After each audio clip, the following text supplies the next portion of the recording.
Well, the pandemic could be making it harder for some college students to graduate on time. The Connecticut State College and University system is trying to close a budget deficit this year after an unexpected drop in enrollment. And students say they are definitely feeling the effects of those cuts. Channel 3 Eyewitness News reporter Mike Savino is joining us live from CCSU in New Britain with all the details. Mike.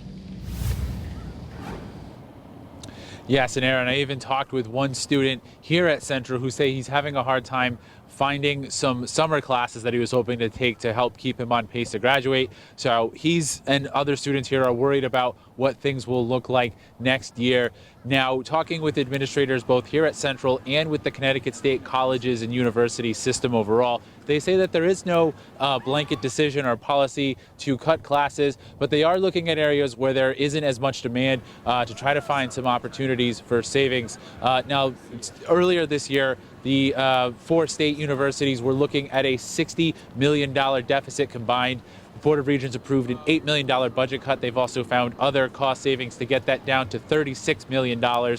They are hoping that some federal stimulus funds will help close that gap for the current fiscal year. But they say that that will not spill over into next year, at least as of right now. Again, students are worried, saying that these cuts are making it harder for them to graduate on time. Again, I talked to that one student who says he's having a hard time finding summer classes. Others say they had a hard time finding mandatory classes during the current year, and it's just making things harder for their students.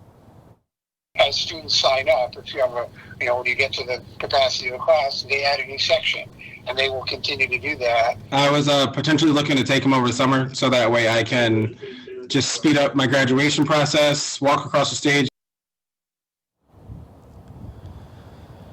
One thing that students and faculty continue to come back to during my conversations with them today is that a number of students come to these 4 state universities they have families, they work full-time jobs, and then they come here to try to continue their education because they see these 4 schools as much more affordable options as they try to get a degree and further their careers. So cutting those classes makes it harder for them to achieve that goal. Live from Central, Mike Savino, Channel 3 Eyewitness News.